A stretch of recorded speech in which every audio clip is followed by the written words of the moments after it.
Cool. Hi. Thank you, Abner. So yeah, my talk is just going to continue from sort of where Abner left off, sort of going into details about the evidence we have for leaking of coal ash ponds into into the subsurface and then to groundwater and surface water. And then I'll talk specifically about what we see in North Carolina. So Abner showed this. There's approximately 500 power plants that burn coal in the United States. As you can see, a lot of those are sort of concentrated towards the eastern side of the United States. And then when we look specifically at the southeast, there's about 500 coal ash ponds throughout the southeast. That's about an average of 5 per plant. However, most of these are not really true wet, active coal ash ponds. A lot of these are closed, inactive, or storing dry coal combustion residuals or other solid products from coal combustion. So the actual number of active wet ponds is probably quite a bit less than 500.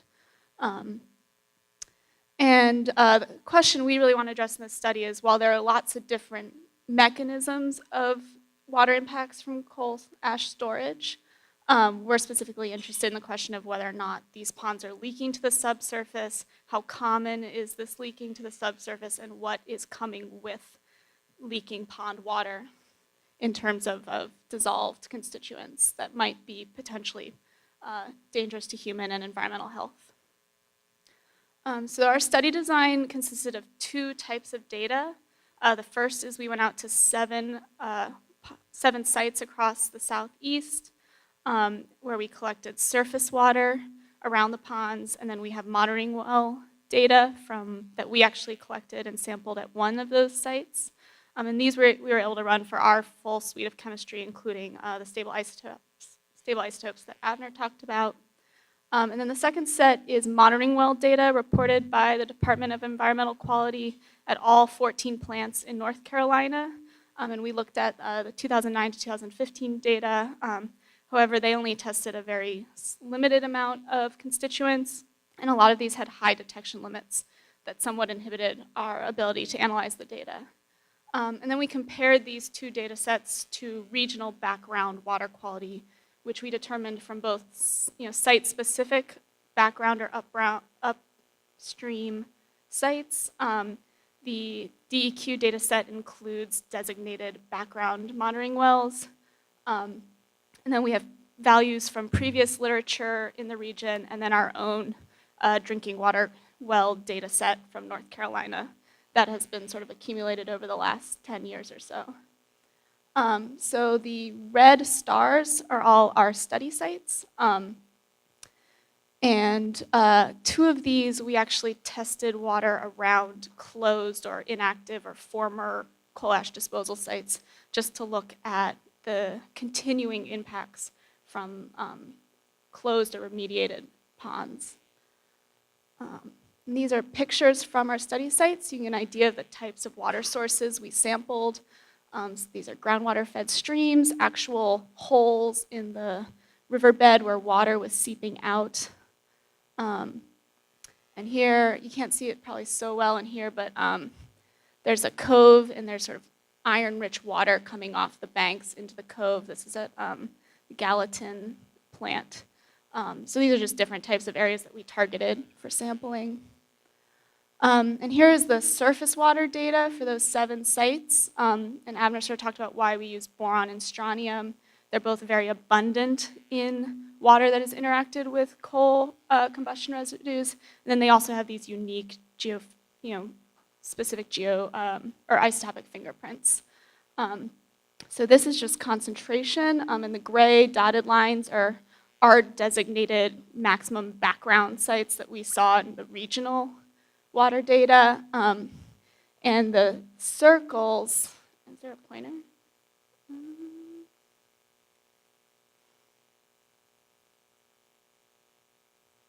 I don't know how to, well, whatever. So the circle points are the background or site-specific upstream values, and they generally fall around or below those maximum values, but the most, it's okay. Most of the samples sort of fall in the upper right quadrant, which is where both boron and strontium exceeded background values in most surface waters. And then I'm just pointing out the site that is a former closed coal ash pond. It's been closed for over 10 years. And we're still seeing relatively high boron concentrations even after closure of that pond. And we can sort of see this sort of trend where both boron and strontium are increasing in the water around these ponds. And then, when we're talking about boron isotopes, typically water that has interacted with coal combustion residuals is going to be very low. So these are boron isotope ratios, and these are compared to a global standard. And so positive values just mean that the ratio is greater than that global standard, and a negative just means it's less than that global standard. I know it's weird to sometimes look at negative values, but for isotopes, that's pretty normal. So water that's interacted with coal combustion residuals tends to be very low, less than about 8 per mil, and that's in this sort of reddish box. And a lot of our samples that have this high boron concentration also fall within the coal ash fingerprint, with the exception of the Cumberland plant, these red points. But these boron concentrations are still really high and much higher than the background upstream value. So they're still likely anthropogenically driven boron concentrations with some sort of geochemical modification of the isotopes. And so we sort of argue that these boron isotopes are strong evidence that this elevated boron in the waters around coal ash ponds is coming from the coal ash pond or interacting with coal combustion residuals at some point during their migration. And then this is just the data from the monitoring wells at the Gallatin site that we were able to sample. And here the blue circles are the designated background wells by the utility, and then the purple are all the other wells that we sampled. And we see the same pattern where the high boron concentration is associated with these low coal ash signature in the boron isotope ratios. And these actually are 2 wells sampled right next to a former coal ash disposal area. And we still see really strong negative values in the isotope ratios and high boron concentrations, even though this site is no longer actively accepting coal ash. So when we're talking about North Carolina, we didn't actually go out and sample any surface waters for the study, but we have all of the Department of Environmental Quality monitoring well data at all the 14 plants in North Carolina. So here's an overview just showing average boron concentrations during the years that we looked at. And these red triangles are concentrations exceeding 1,000 parts per billion boron, which is the health advisory standard. And then all the orange triangles are concentrations exceeding 100 parts per billion, which was our sort of average or maximum average value in North Carolina groundwater. And you can see almost every site has high boron concentrations at least one well on average. And then when you look at the statistical breakdown of the data, the red line is the average value, and then the blue boxes show the upper and lower 25% of the data, and then these red X's are sort of outliers. And you can see at every plant, at least some individual sampling event had boron concentrations exceeding background. And so, although we don't have isotope data for this, given that at all the other sites where we looked at high boron concentrations in the groundwater, it was associated with coal ash signature, we're sort of expecting that to be true for these as well. So we're considering just boron concentrations. And here we see elevated boron concentrations at every site in the groundwater. But boron doesn't necessarily tell us about the health risks or environmental risks. So we're also wanted to look at trace metals that we know can be easily leached from coal ash that could have human or environmental health effects. So specifically, we're looking at arsenic and selenium from this data set. Sorry, this didn't convert very well, but this red line should be right here, and that's the EPA maximum contaminant level for drinking water standard. It's at 10 parts per billion arsenic, and we see that exceeded at quite a few plants, and the highest concentrations were typically found in low sulfate groundwater, which probably indicates some impact of environmental conditions controlling these concentrations, like redox conditions or even coal source.